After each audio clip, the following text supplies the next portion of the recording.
Matapos ang matagumpay na pagtalo ni Mafuyu kay Shina, na ngayon ay kuya na naman ito ang mag-all out. At ngayon lumabas ng chapter 236 ng Sakamoto Days ay sa wakas, matutungyan na natin ang mga sumunod na eksena matapos ipinakita ang pagdating ng Order member na si Tanabata. Isang chapter na puno na naman ng matitinding bakbakan sapagkat hindi lang nag-iisa si Tanabata rito mga kaibigan, dahil may mga malalakas pang individual ang darating dito na mag-hunt ngayon kina Shin at Sakamoto. Kaya naman, this is Mr. Mike, at huwag natin patagalin pa. Let's go!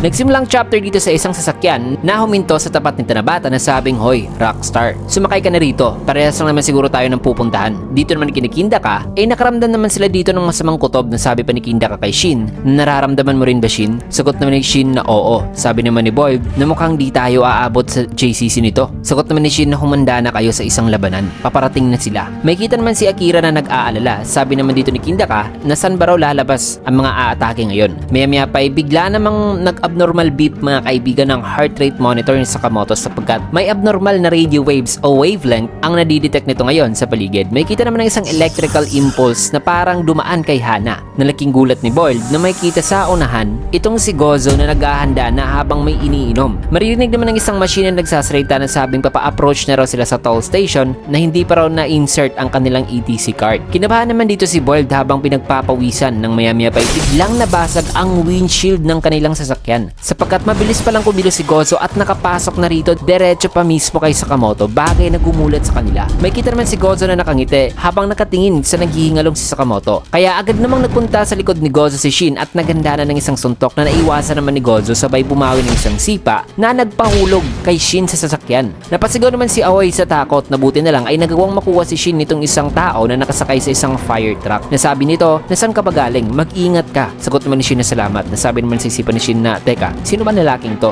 Balik dito kay Gozo, ay dito na ito naghanda at nag-charge na ng kuryente para tapusin na talaga si Sakamoto. Nang maya-maya pa may napansin naman siya nang diniin siya rito ni Kindaka sa gilid ng truck at nagawa nilang tumagos mula rito. Kaya nag-alala naman si Bold kay Kindaka na ngayon nag-land sila mga kaibigan sa isang sasakyan na nasa tabi nila. Kaya sinabihan dito ni Gozo si Kindaka na mukhang mabilis yung mga paa mo, tanda. Sagot naman ni Kindaka na mas mabilis pa sa inyong mga bata. Maya-maya pa may kita na ang driver pala ng sasakyan na kung saan sila nag-land ngayon ay si Torres pala mga kaibigan, kasama si Tanabata na sabing, "Kainis, ba't ba ginawa mo ito? Kotse ko ito." Sabay naganda na ito gamit ang kanyang weapon na napansin naman ni Kindaka, kaya dali-daling umalis si Kindaka sa harap nito at lumipat siya ng pwesto mga kaibigan. Kinamusta naman ni Shin si Kindaka, daladalang isang water hose o pump. Sagot naman ni Kindaka na ayos lang ako, na ano bang gagawin daw nitong si Shin ngayon. Nang maya-maya pa hinagis na ni Shin mga kaibigan sa sasakyan ni Torres ang water pump at nakapasok ang water pump mga kaibigan ng fire truck sa loob. Kaya na may dito na lumabas ang tubig sa hose at agarang napuno ng tubig ang loob ng kotse mga kaibigan.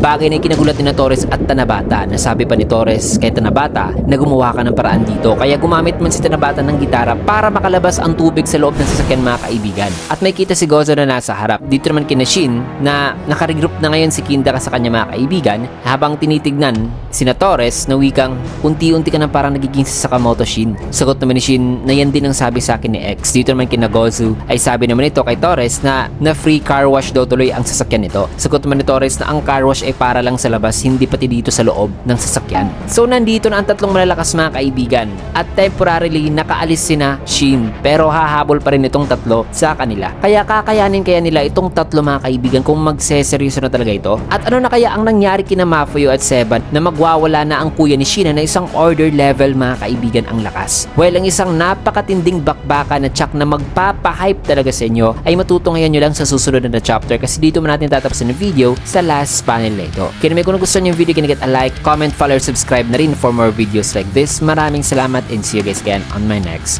video.